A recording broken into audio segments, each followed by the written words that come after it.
Do you want to know that one of the biggest secrets to landscape painting? You don't need a huge fancy brush collection. So today in this video I'm going to show you the only 5 brushes that you need to paint beautiful landscapes like this one or this one.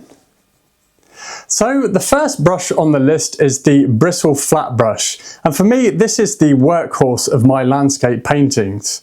It's probably one of the most useful brushes in landscape painting, and if you're a beginner as well, it can be very easy to get overwhelmed with all the different brushes out there.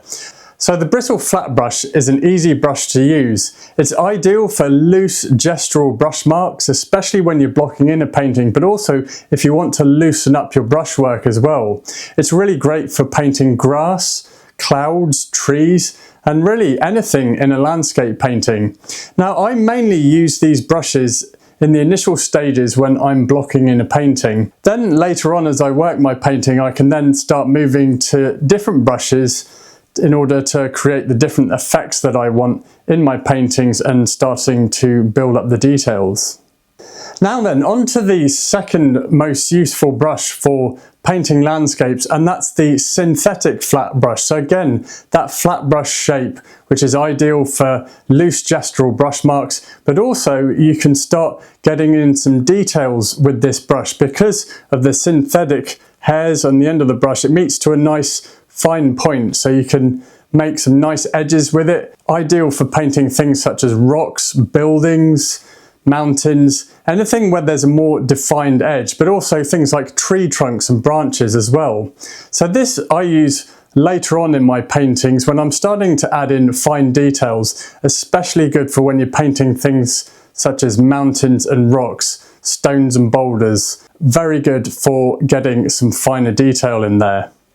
Now then, the third brush on my list is the synthetic Filbert brush. So in some ways this is similar to the synthetic flat brush, but it has a nice rounded edge which you can use for creating fine marks, such as painting cracks in the side of rocks, for example. It's also really good for painting some details on things such as tree foliage and also stems, tree trunks and branches. So this is another really useful brush to add in your collection for painting landscapes. Now the fourth most useful brush to use in landscape painting is the Bristle Dagger brush.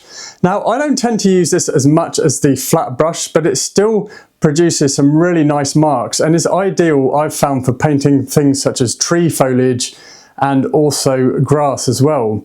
You can use it for all sorts of other things as well, and the useful thing about this is you've got a nice pointed edge there, but you can also again use the broad end of the bristles for some nice gestural brush marks.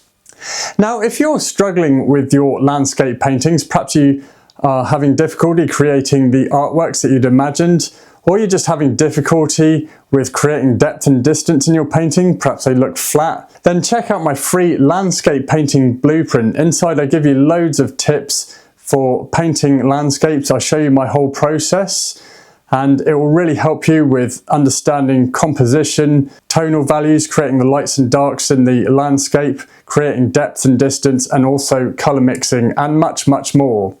So as I say, it's totally free. Just click the link below and I'll send it over to you. Enjoy. Now then, the last brush on my list, and that is the synthetic rigger brush. Now I don't use this brush that much, but it's really good for adding a few final details at the end of my painting. So these could be things like the suggestion of blades of grass or sparkles in the water, perhaps a few little details to some rocks and boulders in a stream, for example. It's just a useful detail brush. As I say, I don't really use this that much. It's more towards the end of a painting where I just want to add some finishing touches that's going to make the whole painting come to life. So that concludes the 5 most useful brushes that you can use in landscape painting, in my opinion. I believe you can use this for any type of painting, including urban landscapes, painting animals, painting portraits or still lifes. They're really useful. Now, I'd like to know, what brushes do you use? Do you find the flat brushes useful? Or is there any brushes that I missed out that you think should be on that list? Let me know in the comments section below. Now if you'd like to learn more about painting landscapes, check out this video here. Thanks for watching and I'll see you in the next video.